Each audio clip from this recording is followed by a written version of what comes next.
सार बचन राधा स्वामी वार्तिक भाग दूसरा वचन 235। सद्गुरु वक्त की हर हालत में मुख्यता है। पहले उनके चरणों में सच्ची प्रीत करने से सफाई स्थूल की हासिल होगी, जब अधिकारी नाम के श्रवण का होगा, और फिर नाम का सूक्ष्म रूप और सद्गुरु का सूक्ष्म रूप और अपना सूक्ष्म रूप सब एक रूप नजर आवेंगे। पर यह बात सद्गुरु की पूरी प्रीत से हासिल होगी। वचन 236। जिनको अब नरदेही मिली है और वह सद्गुरु का खोज नहीं करते हैं, तो वह 84 जावेंगे और फिर नरदेही उनको नहीं मिलेगी। इस वास्ते अभी मौका है अपना काम बनाने का। जो यह मौका हाथ से जाता रहा तो फिर मौका नहीं मिलेगा। वचन 237। बाहर की सेवा और टहल अक्सर जीव कर सकते हैं, इससे सच्चे और झूठे की परख नहीं हो सकती। असल पहचान सच्चे की है कि जिसको शब्द बताया जावे और उसमें उसकी सूरत लग जावे तो उसी की प्रीत सच्ची समझना चाहिए। वचन 238। सद्गुरु वक्त से किसी मुकाम या सतलोक का मांगना नहीं चाहिए। उनसे बारंबार यही प्रार्थना करें कि अपने चरण में रखिए, इससे ऊंचा और बड़ा स्थान कोई नहीं है। वचन 239। संसारी पदार्थों को जो जीव आप भोगते हैं तो अंत को 84 जानने के अधिकारी होते हैं, और जो जीव उन्हीं पदार्थों को संत सद्गुरु और साथ के भोग में रखें तो परम पद के अधिकारी होते हैं।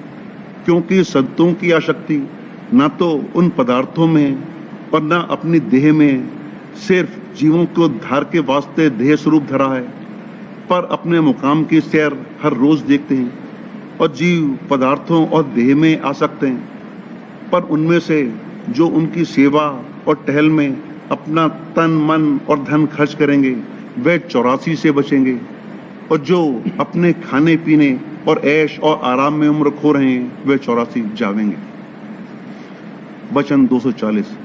जब तक तत्व से तत्व नहीं मिलेगा काम पूरा ना होगा, और जो 5 तत्व स्थूल हैं इनका कारण सूरत है और सूरत का कारण शब्द है।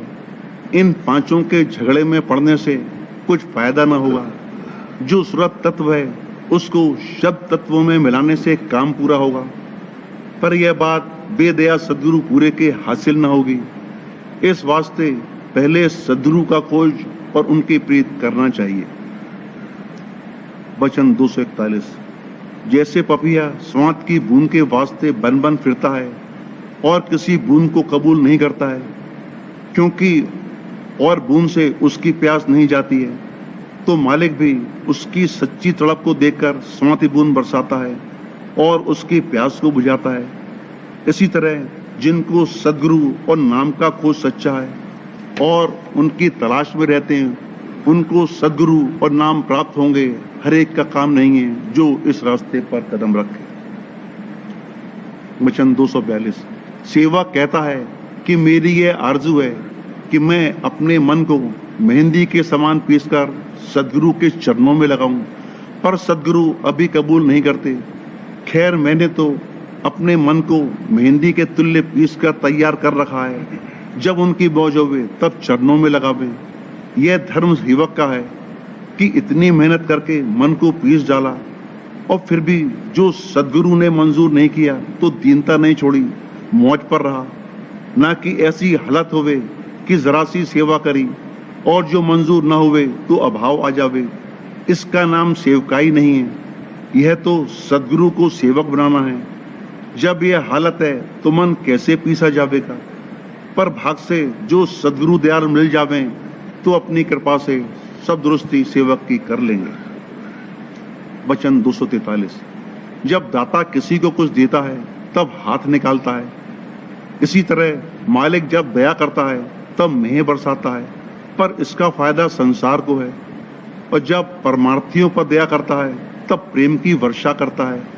जिस किसी में सब गुण है और प्रेम नहीं तो वह खाली है, और जिसमें कोई गुण नहीं पर प्रेम है वही दरबार में दखल पावेगा।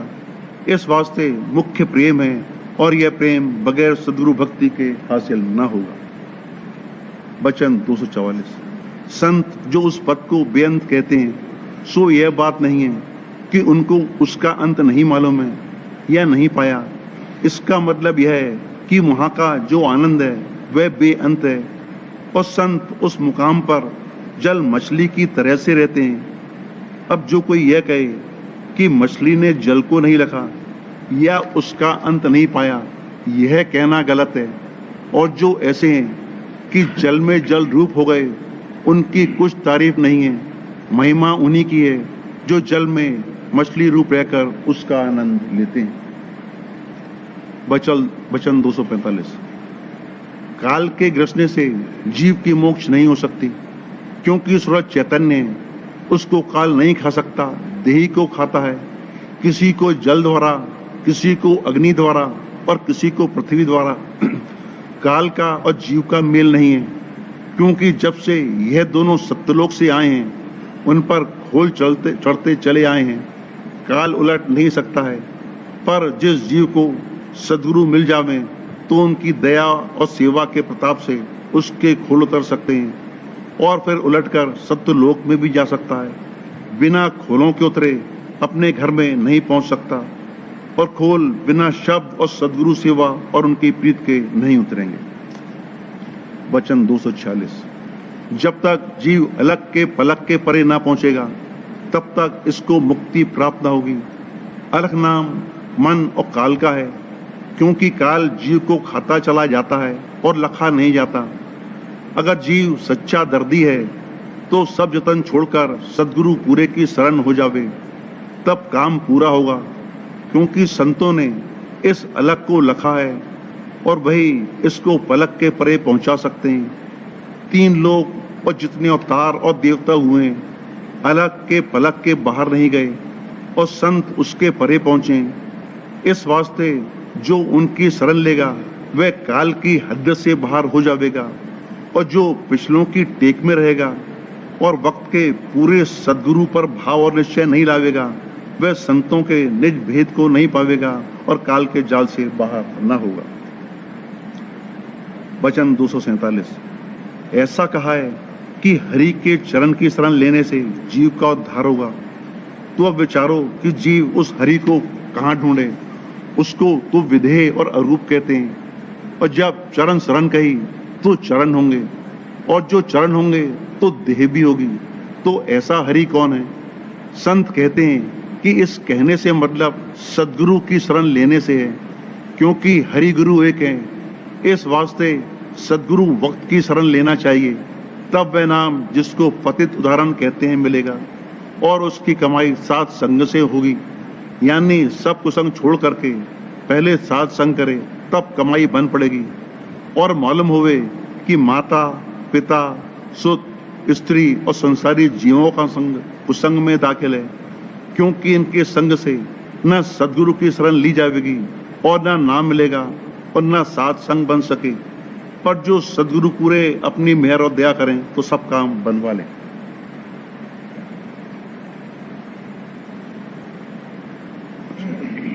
वचन 248। असल में संतों के मत की रीत और वेद मत की रीत में विरोध नहीं है, पर सिद्धांत संतों का वेद के सिद्धांत से बहुत ऊंचा है। यानी वेद में जो कहा है कि कर्म और उपासना करना चाहिए, सो ही संत भी कहते हैं कि पहले सद्गुरु की सेवा तन मन धन से करना और उनका सत्संग करना, यह कर्म है। और जो सद्गुरु अंतर में नाम यानी शब्द का भेद बतावें, उसमें सुरत का लगाना उपासना है। वेद में जीव और ईश्वर के 3 स्वरूप लिखे हैं, यानी विश्व, तेजस और प्राज्ञ। ये 3 रूप जीव के, और वैराट, हिरण्यगर्भ और अव्याकृत, ये 3 रूप ईश्वर के हैं। हाल के ज्ञानी ईश्वर को नहीं मानते। उनकी कहना है कि एक जमात का नाम गल्ला है, यह 1000 आदमी की फौज को पलटन कहा। ऐसे ही ईश्वर को समझते हैं। जब वह अलहदा अलहदा हो गए, फिर वह नाम भी जाता रहा। इस हिसाब से ईश्वर कहाँ रहा? और जब ईश्वर नहीं ठहरा तो उपासना किसकी करें? क्योंकि बिना नाम, रूप और लीला और धाम के उपासना नहीं बन सकती है। इस सबब से यह लोग गलती में पड़े, और इसी सबब से इनका ज्ञान भी वाचक ज्ञान है। बिना कर्म और उपासना के पोथी पढ़कर और बुद्धि से विचार करके हासिल किया है। और जो किसी को उपासना करके सच्चा ज्ञान भी हुआ तो भी वह संतों के कर्म की हद में है। निर्देश संतों का उसके बहुत आगे और ऊंचा है। और जो कर्म की वेद में लिखे हैं वह पिछले युग के हैं। न तो वह जीवों से विधि पूर्वक अब बन सकते हैं और न उनमें वह फल है। अब जो कोई कर्म करे वह भी संतों के द्वारा, और जो उपासना करे वह भी संतों की दया लेकर, तब काम पूरा बनेगा, यानी वेद के सिद्धांत और उसके परे पहुंचेगा। और तरह से इस वक्त में कुछ काम नहीं बनेगा।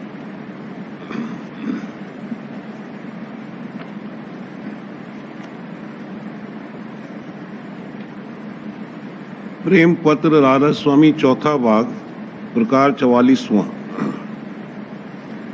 हर कोई बड़े आदमी और खासकर अपने प्यारे से एकांत में मिलना और बातचीत करना चाहता है। इसी तरह सच्चे प्रेमी और परमार्थी को संत सद्गुरु और कुल मालिक से एकांत में मिलने की अभिलाषा रख के संतों की जुगत के मुआफिक जतन करना चाहिए। इस दुनिया में देखने में आता है कि हर कोई बड़े आदमी या अपने प्यारे से एकांत में मिलकर बहुत खुश होता है, क्योंकि वहाँ बेलिहाज और ख्याल और दबाव दूसरे या गैर शख्स के अपनी ख्वाहिश के मुआफिक बातचीत कर सकता है। इसी तरह सच्चे परमार्थ में सेवक अपने स्वामी यानी संत सद्गुरु और सच्चा प्रेमी अपने प्रीतम सद्गुरु या कुल मालिक सत्य पुरुष राधा स्वामी दयाल से एकाग्र होकर यानी एकांत में मिलकर और वचन सुनकर बहुत मगन होता है। एकाग्रता से मतलब यह है कि कोई विरोधी अंग जैसे काम, क्रोध, लोभ, मोह, अहंकार या कोई बेमतलब की तरंग दसों इंद्रियों की या किसी किस्म के ख्याल जो अंतःकरण से उठते हैं, वक्त, दर्शन और वचन अपने स्वामी और प्रीतम के प्रकट होकर विंदकारक न होवे। और एकांत से मुराद यह है कि किसी किस्म की सूरत या रचना सिवाय अपने प्रीतम के स्वरूप और शब्द के नजर न आवे, और न किसी किस्म की आवाजें चित्त को इधर उधर खींचें।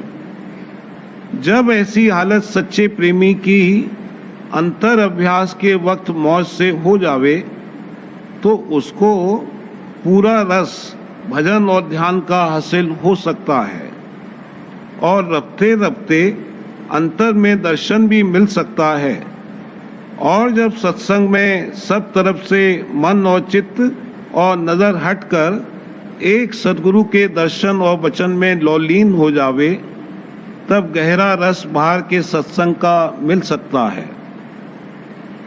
ऐसी हालत परमार्थी शख्स की बगैर तेज और गहरे शौक और प्रेम के नहीं हो सकती, और यही शौक और प्रेम बगैर दया कुल मालिक के और बगैर संसार और उसके पदार्थ में किसी कदर बैराग और उदासीनता आने के पैदा नहीं हो सकता। और वास्ते उसके ठहराव और तरक्की के संत सद्गुरु और प्रेमी जन का संग और उनकी जुगत की कमाई यानी अभ्यास सुरक्षित मार्ग का जरूर दरकार है। इस वास्ते जिस किसी के मन में इस दुनिया और उसके पदार्थों की नाशमानता और ओछापन देखकर थोड़ा बहुत वैराग उसकी तरफ से आया है और ख्वाहिश, खोज और तहकीकात सच्चे और असली परमार्थ की पैदा हुई है, उसको चाहिए कि पहले संत सद्गुरु और उनके प्रेमियों की संगत की तलाश करे।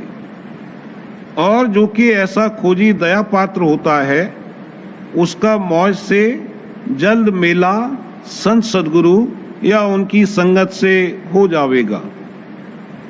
जब भाग से संत सद्गुरु मिल जावे या उनकी संगत में शामिल हो जावे तब उसको चाहिए कि पहले सत्संग होशियारी के साथ करे और वचनों को चित्त देकर सुने और विचारे। तब भ्रम और संशय और बेजा और नामुनासिब पकड़ें जो मन में धरी हुई हैं, आहिस्ते आहिस्ते निकलेंगी और मन के विकारी अंगों की खबर पड़ेगी और उनके घटाने और हटाने का जतन मालूम पड़ेगा और फिर सब तरह से सफाई हासिल करने के लिए कोशिश भी बन आवेगी।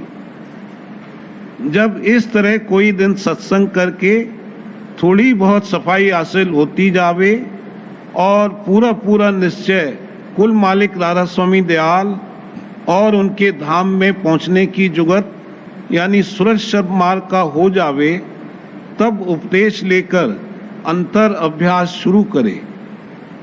और जब अपने घट में कुछ कैफियत नजर आवेगी और थोड़ा बहुत रस मिलेगा, तब शौक तेज होवेगा और प्रेम संत सदगुरु और कुल मालिक के चरणों में जागेगा। इसी तरह सत्संग और अंतर अभ्यास करके दिन दिन प्रेम और निश्चय बढ़ता जावेगा और दया के पर्चे मिलते जावेंगे और आहिस्ते आहिस्ते काम बनता जावेगा।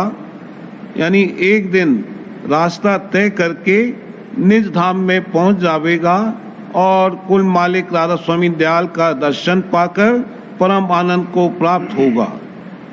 ऐसे प्रेमी के मन में अभ्यास की हालत में यही ख्वाहिश और कोशिश रही आवेगी कि किसी किस्म का विघ्न उसकी परमार्थी कार्रवाई में न पड़े और कोई शख्स या कोई शय बाहर या अंतर उसके अभ्यास में हारिज न होवे, ताकि निर्मल भजन और ध्यान करते हुए उसके मन और सूरत ऊंचे की तरफ को सहज में चढ़ते चले जावें और एक दिन दोनों अपने अपने भंडार में पहुंचकर निश्चिंत और मगन हो जावें। ऐसे प्रेमी के संग और सोबत से बहुत से जीवों का उपकार मुमकिन है।